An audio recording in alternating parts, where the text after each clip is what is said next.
The first movie that I had premiered here was Silver Linings Playbook, so it's really touching for me to have a movie here and to come back here and just have those memories, and I really love TIFF. God, there's so much there's so much real human emotion involved in this that I think it's impossible not to walk away touched by this film. I loved the pace of it, and there was just something that was making me, when I wasn't planning on working for a long time, and then there was something in me that was like, no, let's make it this summer.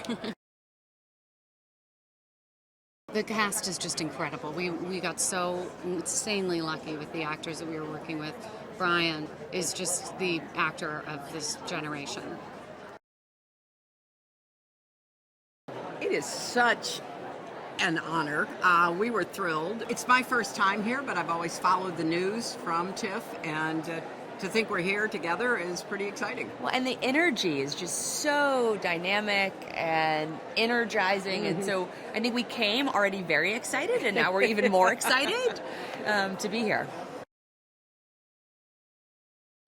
Well, we think there are gutsy women everywhere in the world, and we have highlighted the ones mostly from America, but a few from our trip to Paris. And in the interviewing that we've been doing with reporters and commentators from around the world, everybody's saying, well, we have gutsy women. We say, we know you do, and we want to shine a light on the whole idea and then have conversations started, and maybe in different countries around the world, people paying attention to, what women are saying and doing and standing up for.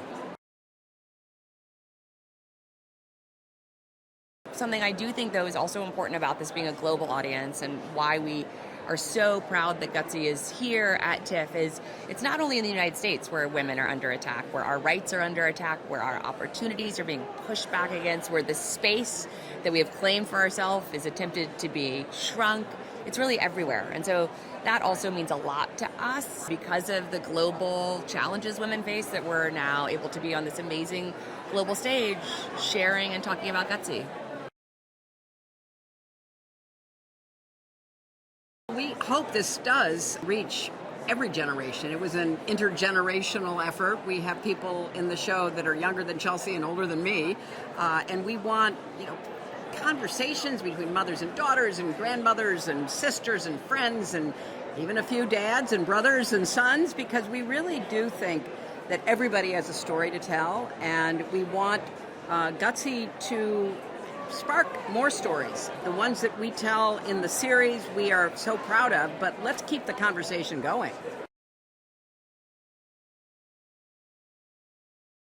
It was really important to us, as my mom said, that this is an intergenerational, multi-generational effort. And while so often we think of young people on the front lines of issues certainly that we care a lot about, fighting climate change and building climate resilience, fighting for criminal justice reform in the United States, and we highlight some incredible young women who are in that work, we also, though, talk to some older women who are in that work. Because I think sometimes young people think, these fights are new. Unfortunately, no, these fights are very old, and we have a lot to learn from the wisdom and the experience of our grandmothers who have been in this work for longer than many of us have been alive. So much. I feel like we've been waiting to work with each other for, 30 years. And I felt like there's some sort of kindred spiritness between us in terms of our work and our careers and the kind of movies we've made, the people we've worked with. So I felt like it was we were going to work together. It's just taken a very long time for that to happen, I met Ewan McGregor before I'd seen him act. He was really good pals with Jude Law, and we used to hang out around back then in the early 90s. And then so I've been clocking his career for 25 years. I can't believe it's taken this long for us to work together, but it was worth the wait because we both have, we both have great roles. It deals with really painful issues with children who are not looked after properly by their father in this case. They've been damaged by him, but at the same time there's a lot of humor in the film. It's very, some of that pain is dealt with in a sort of slightly humorous way, or humor comes out of the pain of the situation. It's difficult to explain or to categorize. This is an old school movie, is why I wanted to be an actor. You know, I mean, we're living in a time right now, it's so hard to get attention.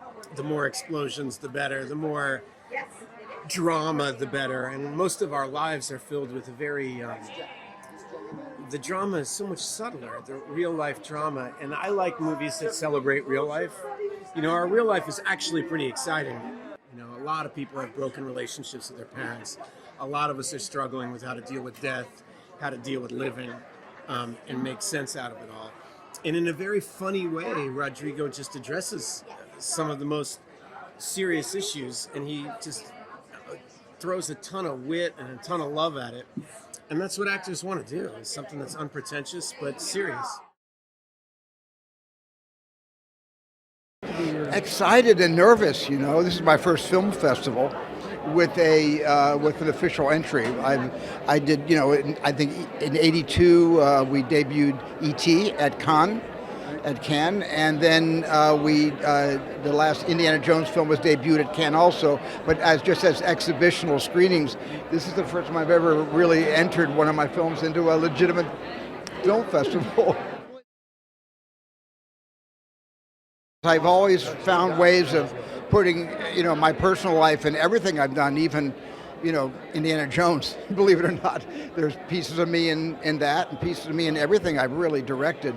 But this was a very focused, intentional story of coming of age. And I've never made a coming of age story before, told one before, and I've never told one so close to my own experiences and so close to my own heart. Only the names were changed to protect the innocent. The most challenging part was finding the cast that best represents my family. There's nothing more personal than that, in casting your own family.